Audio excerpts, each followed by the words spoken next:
وَمَا جُمَدِنَا وَمَا نَرِبَكِرُ مَا دَنِنَا شُنَرِكِرَ مُدِنَا দিয়াজুল জান্নাতে বসে বসে আল্লাহর নবীর মাজার মুকাদ্দাস দেখা যায়। মদিনা দিয়াজুল জান্নাতে বসে বসে আল্লাহর নবীর ইমামতির জায়গা দেখা যায়। মদিনা দিয়াজুল জান্নাতে বসে বসে আমার রাসূলুল্লাহর কত স্মৃতি দেখা যায়। আমরা যে জান্নাতের বাগানে বসেছি এখানে তো কিছুই দেখা যায় না। আপনারা গ্রামবাসী, আমি বক্তা, স্টেট মাহফিল ছাড়া আর কিছু দেখা যাচ্ছে? তাহলে ওখানে বসলে রাসূলুল্লাহর মাজার মুকাদ্দাস দেখা যায়, রাসূলুল্লাহর ইমামতির জায়গা দেখা যায়, মদিনা সহ রাসূলুল্লাহর স্মৃতিগুলো দেখা যায়, তাই তো?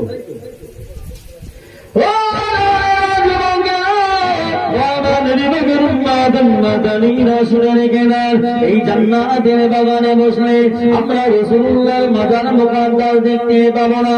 এই জান্নাতের বাগানে বসলে রাসূলুল্লাহর ইমামতির জায়গা দেখতে পাবো না। কিন্তু বাবাজি ওলিয়াদের জীবনী খুলুন, এরা মাহফিলে বসে বসে বসে বসে বক্তা বলেন, শ্রোতা বলেন, রুহানি কালতে আমার রাসূলুল্লাহর দিদার নসিব করেছে।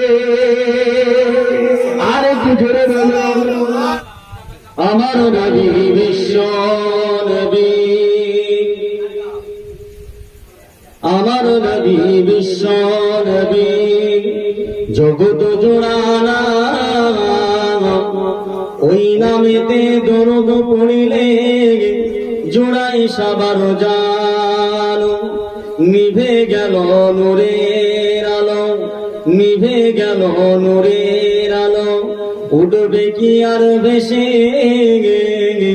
হৃদয় আমার যাইব ফেটে নবী তোমায় ভালোবেসে। কোথাও খুঁজে পাবো না কো এমন মধুর নাম, ওই নামেতে দরুদ পড়িলে জুড়াই সবার জান। আল্লাহুম্মা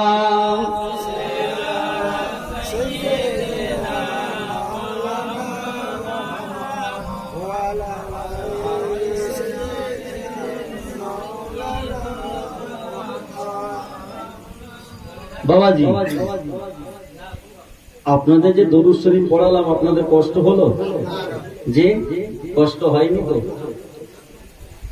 বাবাজি, এই দরুদ শরীফটা কার প্রতি পড়ছেন? একটু কথা বলে। নবীর প্রতি পড়ছেন। আল্লাহ রাসূল বললেন, যদি দরুদ শরীফটা মহাব্বতের সঙ্গে ভক্তি ভরে উচ্চ আওয়াজে যদি হয়, আমার আল্লাহ পাকের দরবারে যদি কবুল হয়ে যায়, এই দরুদ শরীফের ওসিলায় কাল কিয়ামতের মাঠে কঠিন হাসরের দিনেতে নাজাতের ওসিলা হয়ে যাবে। আর একটু জোরে বলেন বাবাজি। হাদিস পাকের মধ্যে আছে, মান সাল্লা আলাইহি ওয়াহিদাতান সাল্লাল্লাহু আলাইহি আশরান। একবার মুহাব্বতের সঙ্গে সুবহানাল্লাহ, নারায়ে তাকবীর, আল্লাহু আকবার পড়বে, আল্লাহ পাকের তরফ থেকে 10টা নেকি, 10টা গুনাহ মাফ, এবং আল্লাহ পাকের তরফ থেকে 10টা রহমত দেওয়া হয়। জোরে বলুন সুবহানাল্লাহ। বাবাজি, দরুদ শরীফ পড়ার নিয়ম হলো 2 রকম। আমরা দরুদ শরীফ পড়তে গেলে আমাদের কষ্ট হয়, একটু বলবো নাকি? দরুদ শরীফ পড়ার নিয়ম হলো 2 রকম। একটা হলো নীরবে, একটা হলো উচ্চ আওয়াজে। নীরবে কখন পড়বে আর উচ্চ আওয়াজে কখন পড়বে? রাস্তায় গাড়ি চালাচ্ছেন, আপনি জোরে জোরে দরুদ শরীফ পড়তে পারবেন? মাঠে আপনি কাজ করছেন, দরুদ শরীফ জোরে জোরে পড়তে পারবেন? বাড়িতে নামাজ আদায় করলেন, মসজিদে নামাজ আদায় করলেন, জোরে জোরে দরুদ শরীফ পড়ছেন, হবে? হবে। তাই দরুদ শরীফ পড়ার নিয়ম হলো 2 রকম। একটা হলো যখন আপনি বাড়িতে নামাজ আদায় করলেন, মসজিদে নামাজ আদায় করলেন, ওই পাটিতে বসে নীরবে দরুদ শরীফ পড়লেন। আপনি গাড়ি চালাচ্ছেন, গাড়ির স্টিয়ারিং ধরে আছেন, দরুদ শরীফ পড়তে পড়তে যাচ্ছেন নীরবে। মাঠে কোনো কাজ কর্ম করছেন, ব্যবসা বাণিজ্য করছেন, মনে মনে ব্যবসাও করছেন, কাজও করছেন, মনে মনে দরুদ শরীফ পড়লেন। উচ্চ আওয়াজে দরুদ শরীফটা কখন পড়তে হয়? যেখানে কোরআন হাদিসের মজলিস হবে, এরাম সমাগম হবে মানুষের একটা, যদি ওইখানে যদি আপনি উচ্চ আওয়াজে দরুদ শরীফ পড়েন, আমার আল্লাহ পাকের তরফ থেকে আমার রাসূলুল্লাহ বলছে আরেকটা ফজিলত বাড়িয়ে দেওয়া হবে। কেমন? এই যে বাচ্চারা বসে আছে, অনেক আমার মুরব্বী চাচা কবরে যাওয়ার মতন সময় হয়ে গেছে, ভালো করে দরুদ শরীফ পড়তে পারে না, আছে না নাই বাপ? এখন যদি আপনি উচ্চস্বরে দরুদ শরীফটা পড়েন, পাশে যে বাচ্চাটা আছে যদি আপনার সঙ্গে তাল মিলিয়ে যদি দরুদ শরীফটা পড়ে, এই বাচ্চাটা দরুদ শরীফটা পড়ার সবটা আমার আল্লাহ পাক আপনার আমলনামায় লিখে দেন। আর একটু জোরে হবে না? একটু দরুদ শরীফ মুহাব্বতের সঙ্গে আল্লাহুম্মা সাল্লি আলা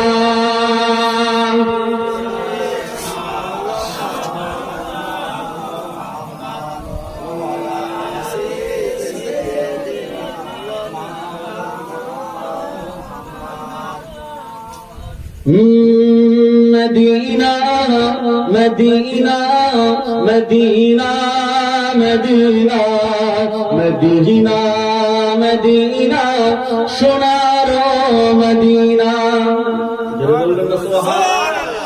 আর একটু জোরে হবে না? আপনাদের গ্রামের নাম কি?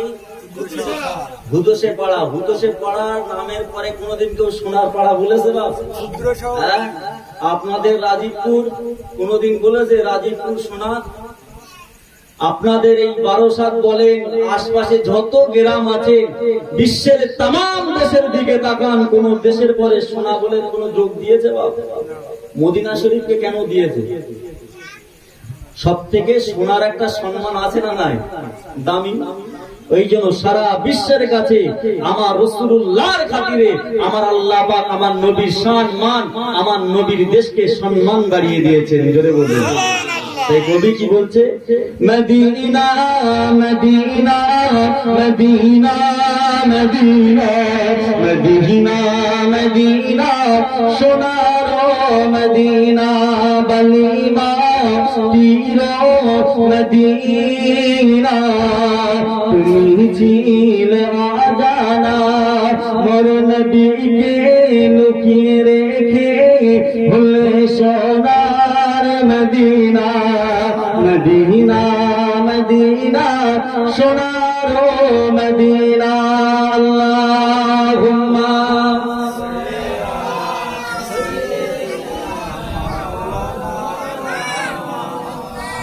আল্লাহ